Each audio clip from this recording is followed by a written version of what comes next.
Oke, ini adalah kuliah pengganti untuk kelas E di mata kuliah pengembangan aplikasi bergerak ya. Sebelumnya yang minggu kemarin kita meliburkan diri. Untuk materi kali ini mengenai arsitektur client server. Kita nanti akan membahas aplikasi mobile yang terhubung ke server. Kemudian nanti bagaimana kita menghubungkannya ya caranya. Ini adalah beberapa contoh aplikasi mobile yang sering kita gunakan ya. Ada contohnya di sini sosial media, Instagram dan Twitter. Kemudian Gojek. Ini yang terakhir ada Live Score untuk teman-teman yang sering mengikuti update pertandingan sepak bola, yaitu ada informasi skor pertandingan sepak bola. Dari contoh-contoh aplikasi yang tampil di sini ada beberapa kesamaan ya. Di situ kita menemui adanya data yang ditampilkan. Kalau di sosial media, misalnya di Instagram ada foto yang diposting oleh user. Kemudian di Twitter ada tweet, kita bisa mengetikkan sesuatu di sana, kemudian kita submit. Kalau untuk di Gojek, di situ misalnya ada tampilan peta, tampilan map ya, yang menampilkan titik awal dan nanti tujuan dari perjalanan pengguna. Kemudian misalnya mobil atau motornya jalan, nanti ada ikon motor atau mobil yang itu ya berpindah mengikuti rute ya sesuai pergerakan dari kendaraannya. Kalau yang live score seperti tadi ada informasi mengenai skor pertandingan. Kalau nanti misalnya ada perubahan skor, ada tim yang membuat gol, otomatis nanti di situ skornya juga akan diperbarui. Nah, ini nanti di sini ada beberapa pertanyaan. Bagaimana data-data yang ada di aplikasi itu ya? Yang pertama nanti datanya bagaimana disimpannya itu. Kalau yang sosial media tadi data-data yang diposting oleh user, termasuk data usernya sendiri ya, jadi ada username, password dan sebagainya.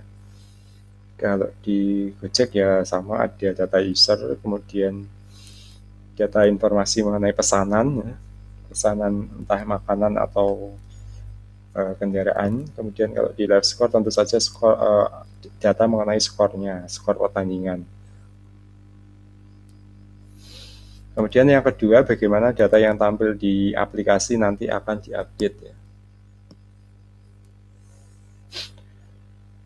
Seperti tadi live score, kalau ada update, ada tim yang membuat gol, skornya akan diperbarui. Kalau nanti ada di sosial media ya, ada user yang menambahkan data ya, dia membuat atau memposting sesuatu, itu juga tampilan aplikasi nanti akan diperbarui dengan data yang baru. Untuk hal-hal seperti ini ya, aplikasi yang melibatkan data user, kemudian ada update data, nanti kita membutuhkan komponen server. Jadi data itu nanti tidak disimpan, tidak di coding, di hardcode di aplikasi atau HP-nya langsung, tapi nanti dipisah, datanya disimpan di server. Ya, misalnya tadi kalau di sosial media ya, karena data user ini sangat besar, contohnya Instagram datanya berupa foto, tidak memungkinkan kalau kita nanti menyimpan data postingan fotonya itu di lokal ya, di smartphone kita sendiri.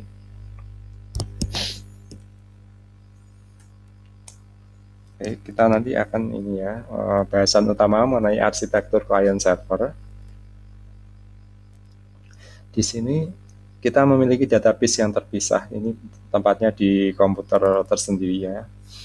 bukan di laptop atau komputer atau di smartphone kita. Kemudian nanti kita memiliki aplikasi ya. Aplikasinya bisa berupa aplikasi mobile yang terinstal di smartphone atau nanti aplikasi desktop yang kita akses melalui PC atau laptop. Bisa berupa aplikasi web yang kita akses melalui browser. Kemudian nanti aplikasi desktop atau mobile itu akan mengakses data yang tersimpan di server. Nah, bagaimana bisa hal itu dilakukan? Nanti kita dibantu ya dengan adanya aplikasi penghubung yang kita sebut nanti sebagai API atau Application Programming Interface. Pada dasarnya nanti aplikasi yang biasa kita gunakan ya sosial media itu dia hanya melakukan ini ya mengambil atau nanti mengirimkan data ke database, tapi database-nya di tempat yang terpisah. Kemudian untuk melakukannya kita nanti mengakses API tadi. Bentuk implementasi API ini contohnya nanti ada namanya REST API. Di REST API nanti kita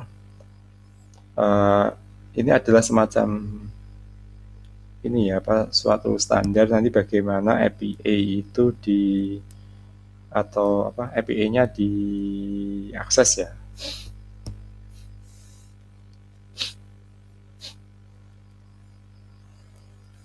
Nanti ada request dan ada respon ya. Request itu nanti dari klien atau dari aplikasi yang kita gunakan akan meminta data dari server ya. Kemudian server akan memberikan datanya ke aplikasi mobile atau nanti ke aplikasi klien dalam bentuk yang kita sebut sebagai respon.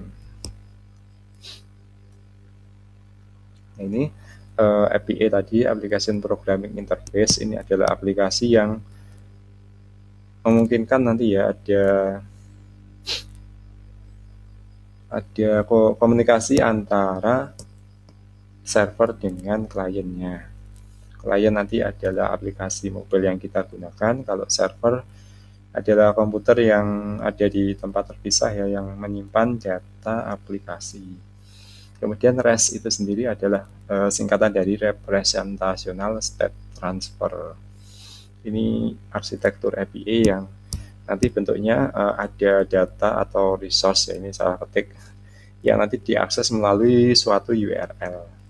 Misalnya kita mau ngambil data kalau di aplikasi Twitter ya, contohnya data tweet, kita nanti disediakan URL untuk mengakses data tweet itu. Misalnya kita mau melakukan insert data ya, atau melakukan posting tweet, itu nanti ada URL untuk posting tweet tersendiri. Ya, kemudian tadi ada proses request dan respon ya. Request itu untuk tadi mengakses URL ketika kita meminta data dari server. Sedangkan respon adalah data yang didapat dari server setelah melakukan request.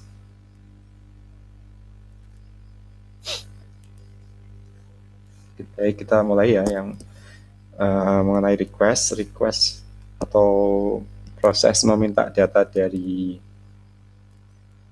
server tadi. Request ada komponennya. Yang pertama adalah endpoint, kemudian yang kedua HTTP method, ketiga header, dan keempat body. Nanti akan kita tunjukkan ya contohnya. Yang pertama endpoint atau root. Contoh nanti ada ini, kita ada API GitHub untuk mendapatkan list repository seorang user. Jadi di GitHub kan kita bisa membuat repository yang berisi source code ya. Ini contohnya kita bisa menggunakan API untuk mengetahui atau mendapatkan repository apa saja yang dibuat oleh seorang user ya. Ini misalnya usernya ini, username saya. Kita Kalau endpoint ya, endpoint adalah URL untuk mendapatkan data tersebut.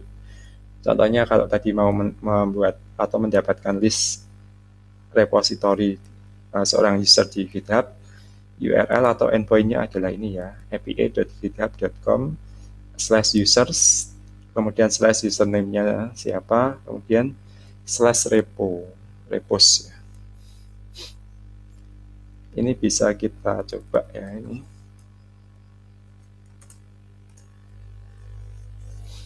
URL ini bisa kita akses melalui web browser.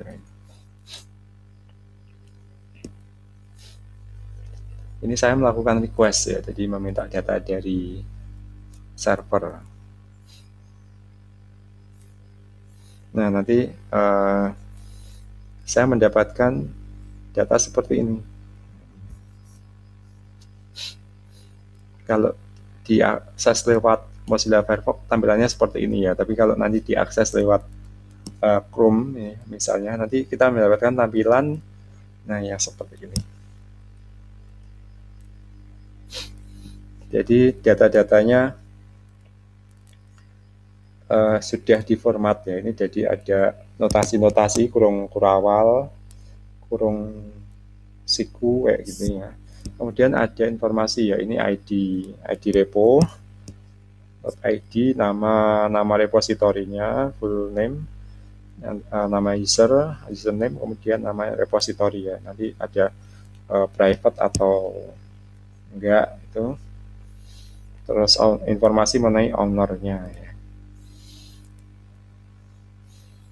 Ini username, ID saya, dan seterusnya ya. Ini avatar URL, ini nanti ada semacam foto profil dari user GitHub saya.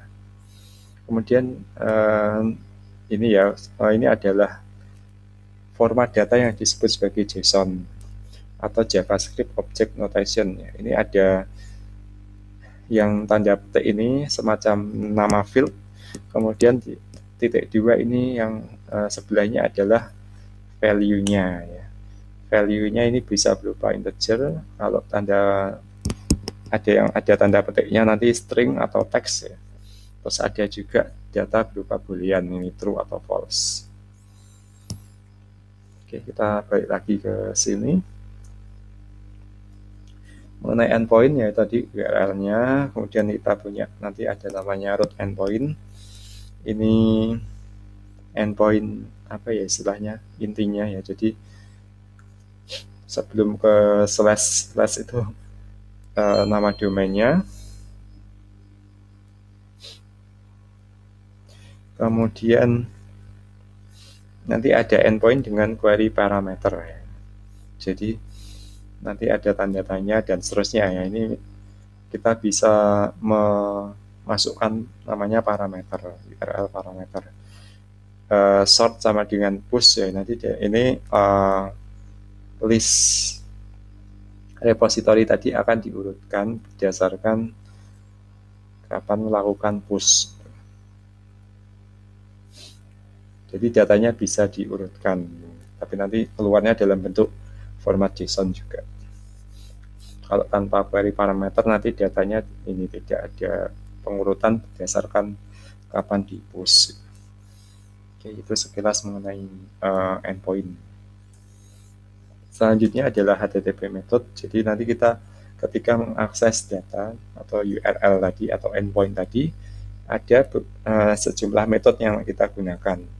Metode di sini adalah metode HTTP. Nanti ada beberapa jenis metode ya. Yang pertama get. Get ini untuk mendapatkan resource atau mendapatkan data dari server.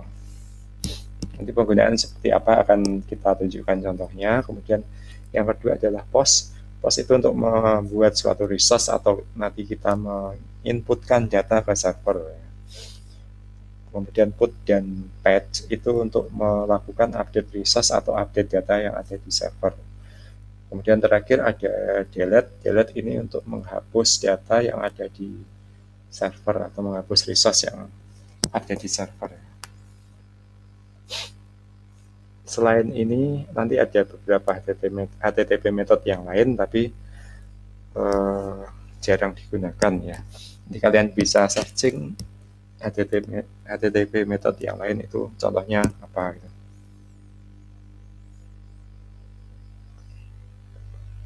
Kemudian komponen selanjutnya adalah header. Header ini informasi yang disediakan untuk client dan server.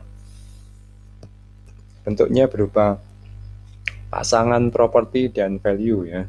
Kegunaan header ini ada beberapa macam. Beberapa di antaranya untuk autentikasi, kemudian informasi mengenai body content ya, dan beberapa kegunaan yang lain. Nanti ada contohnya. Ini kita review atau kita tunjukkan dulu. Informasi selanjutnya data atau body atau message ya. Ini adalah informasi yang dikirim ke server yang dalam bentuk format yang sudah ditentukan, misalnya nanti berupa format JSON yang tadi ya sudah saya tunjukkan ya.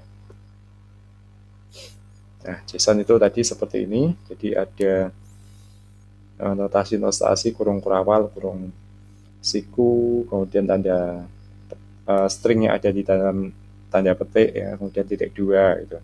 Contohnya ini ada 2 buah item ya, ini ada item data buku. Buku yang pertama ini ID-nya 101 ya, kemudian language atau bahasanya Java, edisinya Third, autornya Herbert Schild. Kemudian item buku yang kedua ID-nya 7, language-nya C++, edisinya Second, autornya ini ya Balaku Surami.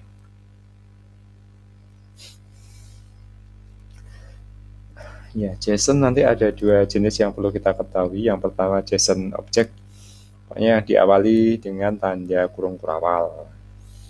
Kemudian JSON array ini nanti kalau kita menemui adanya kurung siku ya. Ini ada 3 buah data employee. 3 buah data ini dimasukkan ke dalam array, kemudian array-nya diformat dalam bentuk JSON. Akhirnya nanti diupdate oleh tanda kurung siku. Oke, ini sampai sini nanti saya tunjukkan dulu contoh yang tadi ya, komponen-komponen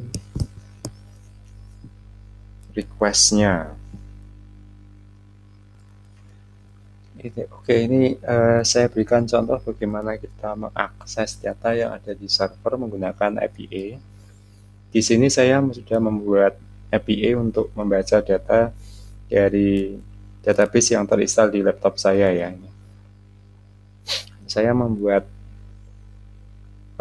API-nya pakai bahasa PHP atau PHP. Kemudian saya masukkan ya, ini kodenya dalam web server pakai Apache ya. Alamatnya di sini misalnya localhost/apa/read.php. Ya, komponen ini adalah endpoint atau URL ya. Kemudian header ada ya, header seperti ini contohnya. Ada user agent ya, ini saya mengakses API lewat tool yang dinamakan Postman ya. Untuk yang pertama ini untuk baca data, kadang kita bisa juga tadi seperti tadi kita mengakses endpoint atau URL-nya pakai web browser. Tapi nanti lebih disarankan pakai tool ini, toolnya contohnya Postman seperti ini. Karena nanti ada beberapa hal yang tidak bisa dilakukan lewat web browser. Kemudian komponen selanjutnya HTTP method ini ya, yang get ini untuk baca data kita nanti pakai get. Yang lain ada post, put, patch, dan delete ini contohnya. Kemudian ini ada beberapa HTTP method yang lain yang ini tidak pernah saya gunakan. Komponen yang selanjutnya adalah body. Di sini untuk baca data tidak ada body yang saya kirimkan. Oke, untuk mencoba mengakses data ini nanti tombol send bisa kita klik. Nah, kita mendapatkan data seperti ini, ada data dalam bentuk JSON array ya. Ini yang ada di database saya, ada data ID, title, body, author. Ini ada 1, 2, 3, 4 ya, ada 4 item.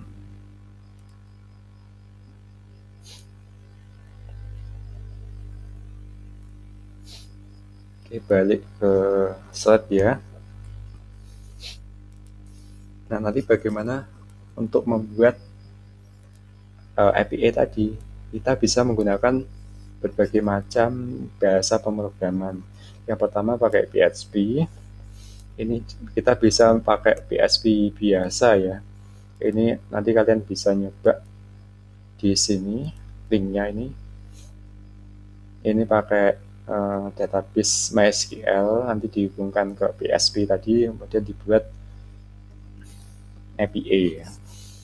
Nanti kalau pakai PHP bisa juga pakai framework ya. Ini nih, contohnya pakai Laravel atau nanti pakai CI juga bisa. Bahasa pemrogramannya selanjutnya bisa pakai Java ya. Ini untuk lebih memudahkan nanti pakai framework. Ada framework Java yang bagus itu namanya Spring. Ini bisa dibuat untuk membangun REST API. Spring ini bisa juga digunakan di bahasa pemrograman Kotlin. Kemudian contoh library yang lain ini pakai Spark namanya di Java ya. Pakai JavaScript juga bisa kita membuat REST API. Nanti ada library Express ya, ini nanti jadi dibangun pakai Node.js. Bahasa pemrogramannya nanti JavaScript ya. Kemudian kalau pakai Python ini juga bisa ya, nanti pakai framework Flux. Ini saya bukakan contohnya ya, ini pakai PHP biasa. Oke, sekilas saja. Yang pertama nanti kita membuat database ya. Ini contohnya saya membuat database di MySQL. Database-nya namanya php_API. Kemudian nanti bikin post atau maksud saya bikin tabel ya. Ini namanya tabelnya post. Ada sejumlah kolom ID, title, body, author, dan create add. Kemudian nanti ada 5 buah file yang harus dibuat. Yang file yang pertama database .php ini untuk koneksi ke database ya, nanti dimasukkan database hostnya apa, kemudian nama database, nama username, dan nanti password database-nya. Kemudian yang pertama ya nanti ada insert.php, ini untuk nanti menginputkan data. Di sini dimasukkan header-nya ya, nanti informasi header. Kemudian yang bawah ini untuk menghubungkan ke database ya, pakai file database.php tadi. Ini tanda panah, ini maksudnya kita memanggil metode ya, ini PHP yang pakai object oriented programming. Kemudian get data from request, ini maksudnya nanti kita atau file ini akan menerima data yang dikirimkan dari klien atau nanti dari aplikasi atau tool ya. Terus di bagian bawah dicek ya, nanti harus ada data title, body, dan author yang dikirimkan. Jadi data ini 3 itu harus terisi ya. Nanti kalau ada isinya, terisi atau dikirimkan dari klien, kita akan mengeksekusi query ya. Jadi kalau di database kita sebenarnya bisa langsung ya, nanti melakukan query insert into nama tabel, ini nama kolomnya ya, kemudian value-nya apa. Tapi di sini kalau pakai API nanti yang melakukan atau menginsert ini ya, si API-nya itu.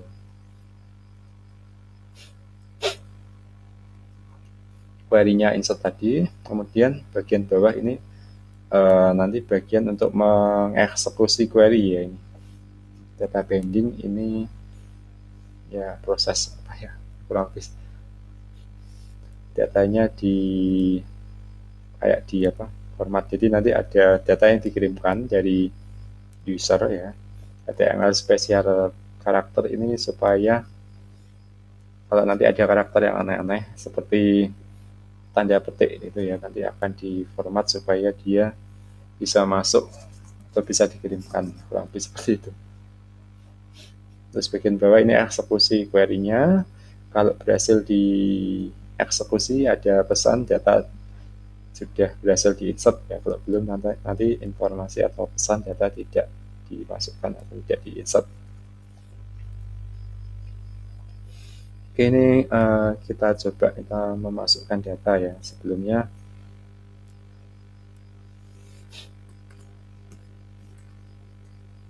saya membuka MySQL dulu.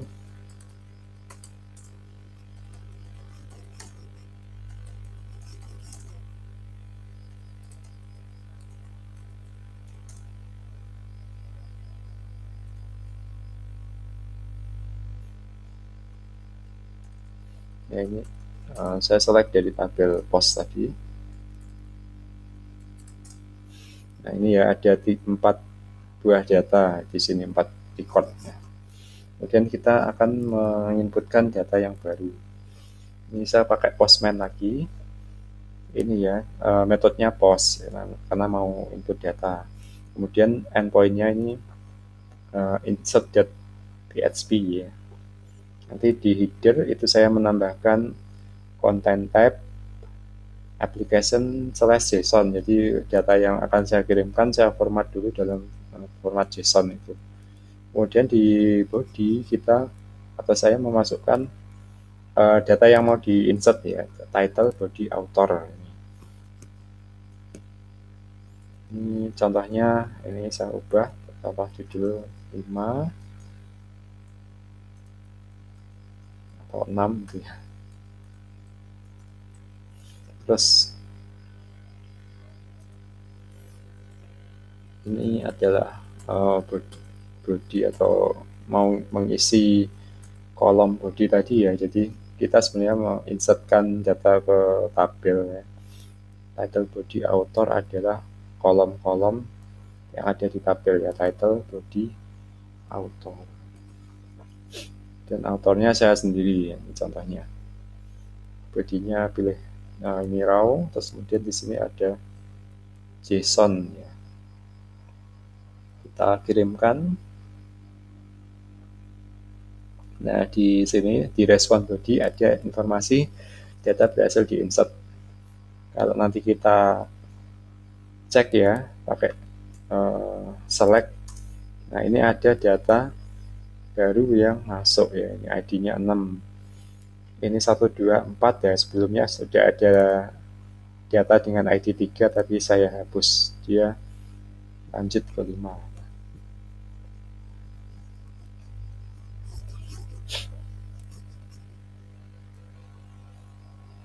Oke, itu contoh untuk insert data ya.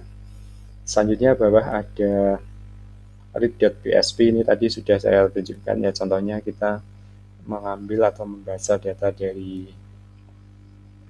server pakai tadi get read.php, kita send. Nah, ini data yang baru tadi ID 6 ini juga terambil ya.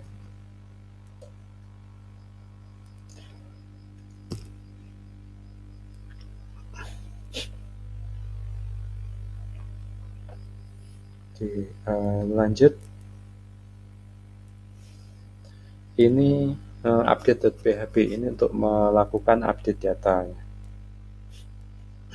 Sama seperti tadi, sebenarnya kita melakukan query, tapi query-nya dilakukan oleh program ya. Ini nanti melakukan select dulu, jadi untuk update nanti kita butuh informasi ID data ya. Jadi di kolom tadi, di database atau di tabel tadi ada kolom ID, nanti yang mau diupdate itu yang mana tergantung dari ID-nya ya. Jadi nanti kita harus memilih ID record-nya ini, kemudian record dengan ID tersebut akan kita update. Ini kalau prosesnya dicari dulu recordnya pakai select ya, kemudian nanti ada query selanjutnya, ini query update untuk melakukan update data. Ya, kalau untuk update nanti seperti apa ini saya contohkan ya. Ini nanti metodenya pakai saya pakai yang ini aja. Metodenya diganti pakai put, kemudian untuk endpointnya juga diganti, endpoint untuk melakukan update. Nah, kemudian di sini kita butuh data yang dikirimkan ke user ya, dikasih ya, informasi ID. Jadi nanti record dengan ID 6 akan kita ganti ya. Ini misalnya title-nya tetap, kemudian bodinya saya ganti menjadi ya seperti ini.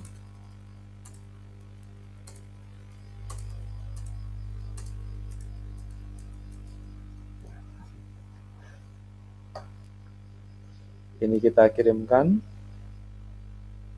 data update successfully ya. Ini bisa kita cek ya, harusnya bodinya berubah pakai select. Nah, ini isi dari kolom body sudah berubah.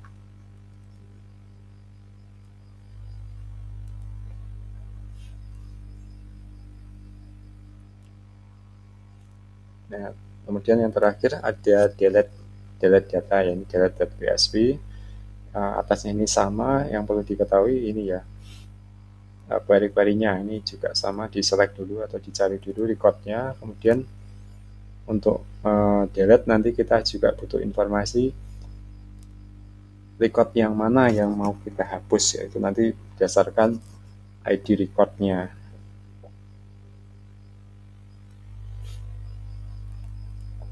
Kemudian ini ya, query untuk melakukan delete from post, nama tabelnya ya, where ID-nya yang kita pilih. Kalau tidak ketemu ini ya ID-nya, nanti ada pesan invalid ID ya, misalnya di tabel ID-nya ini ya 12456.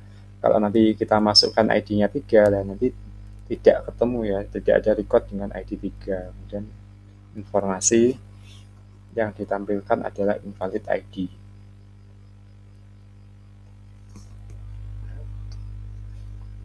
Untuk melakukan delete kita ganti metodenya jadi delete. Endpoint atau URL-nya kita ganti delete.php ya. Kemudian seperti tadi saya butuh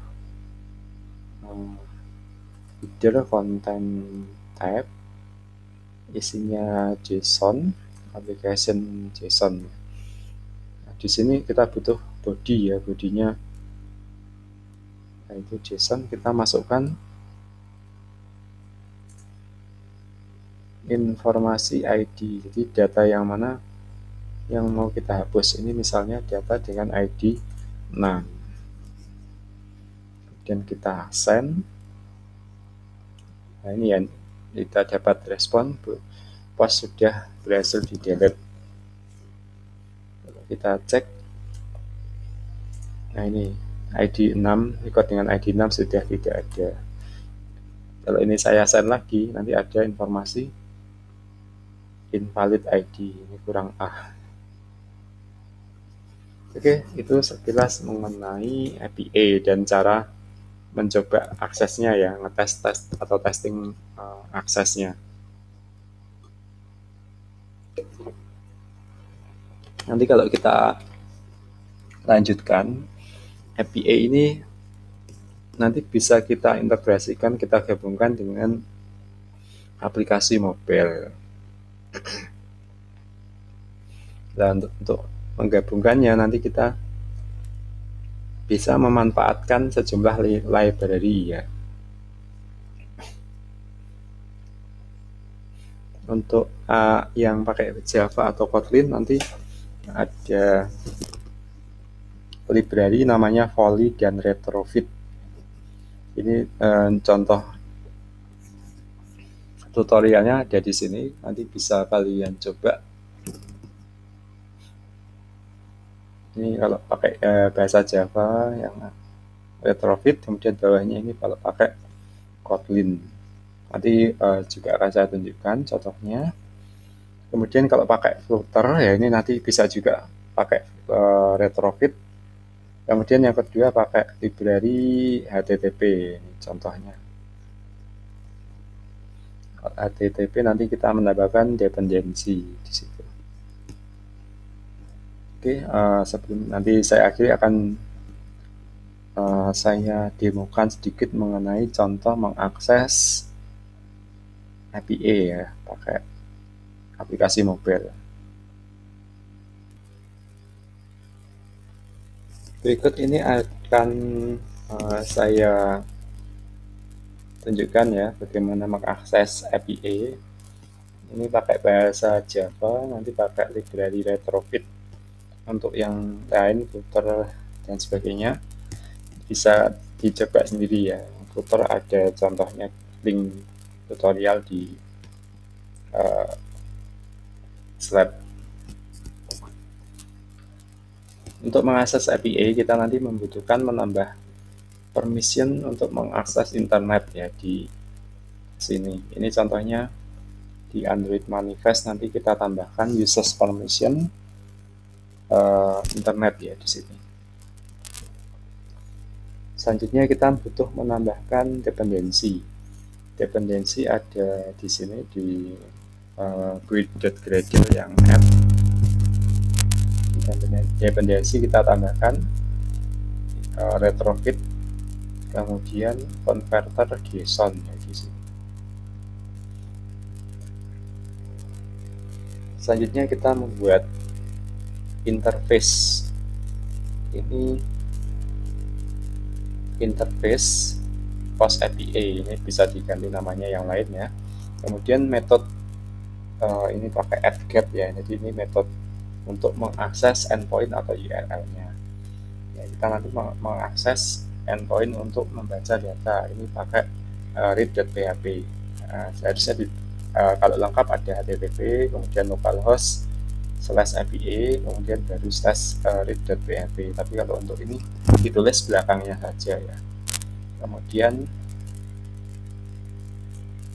ini kalau JSON array ini nanti read on pattern-nya. Jadi kalau saya akses endpoint untuk baca data dari server tadi, saya mendapatkan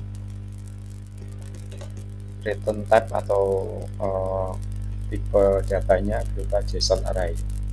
Kemudian test read all data, ini nama metode, nanti bisa pakai nama metode yang lain. Kemudian ada class, ini API client, bisa pakai nama yang lain sebenarnya. Di sini ada konstanta base URL ya, ini jadi alamat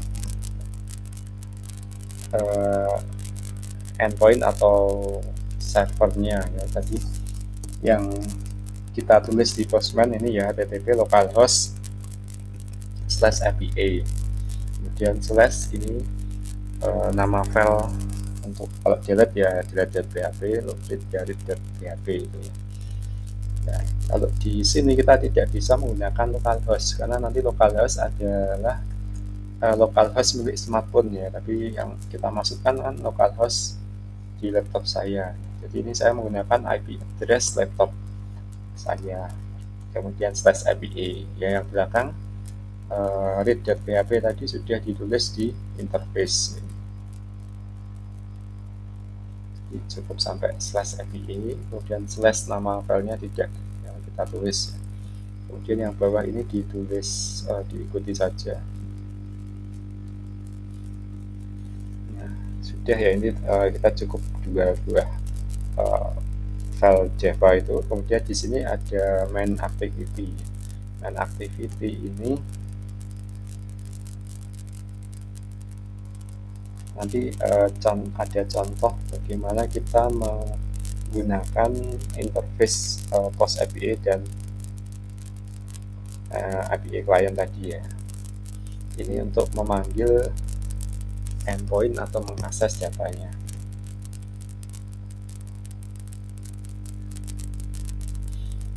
Ini nanti baru saya tunjukkan bagaimana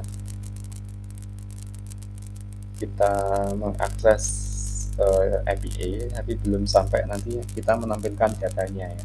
Harusnya nanti diteruskan, datanya diambil ya, kemudian kita dapat data bentuknya JSON, kemudian datanya dipecah atau diparsing, kemudian kita tampilkan di tampilan program gitu harusnya. Tapi nanti tampilan programnya masih load. Kita ini ya untuk memanggil data atau mengakses endpoint atau URL nanti di sini interface-nya tadi kita buat variabelnya, kemudian di onCreate. Nah ini ya, kita inisialisasi interface-nya tadi. API.client ini tadi diambil, .getClient terus .create ya, POS API.class. Kemudian ini testing memanggil API. Ini kita tulis pattern type-nya, ini yang sama seperti di interface tadi, call JSON array, terus ini nama kasih nama variabel ya. Kemudian POS API dot test with all data ya, ini ke metode yang ada di interface. Kemudian selanjutnya di bawah ini call .enq ya, nanti ini callback JSON array. Ini pakai Java seperti ini ya. Nanti kalau pakai Kotlin agak sedikit berbeda. Ini saya belum coba bikin yang di Kotlin. Dan kemudian nanti ada dua buah metode, onResponse dan onValue. Ini onResponse akan dipanggil kalau proses eksekusi atau memanggil endpoint atau URL-nya, URL API-nya nanti berhasil, terus kemudian dapat respon ya. Respon nanti disimpan di variabel respon. Kalau failure ya nanti gagal, jadi ada pesan yang ditampilkan. Ini coba kita lakukan debugging ya.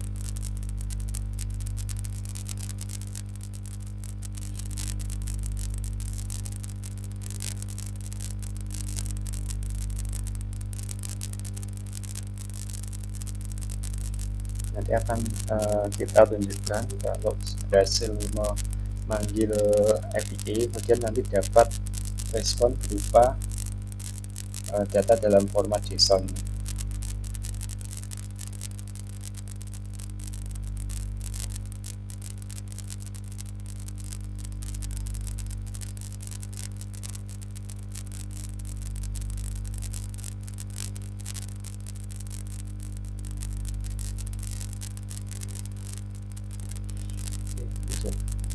Minggu ini kita harus agak sabar karena lama.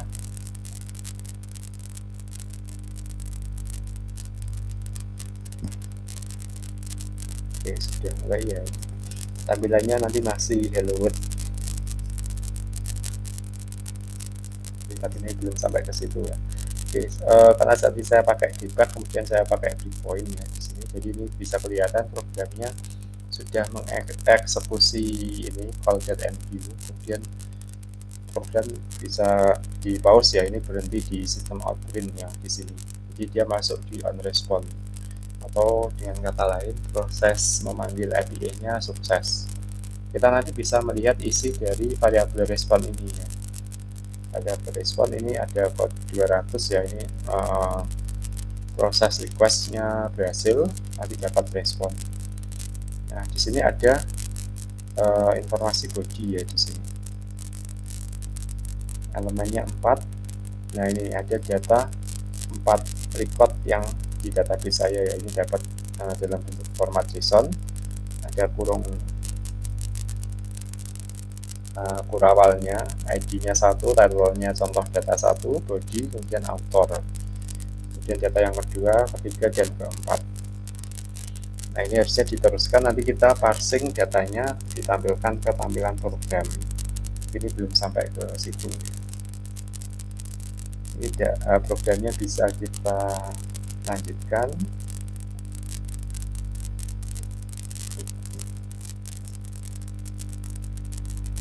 Zoom, dan nanti program lanjut jalan ya. Terus tampil, ini tampilan program masih lewat.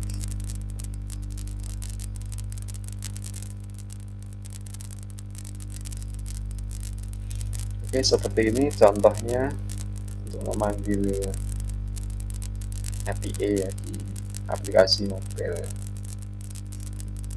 Oke, apabila ada pertanyaan nanti silakan bisa lewat grup atau tulis komentar di video YouTube-nya ya.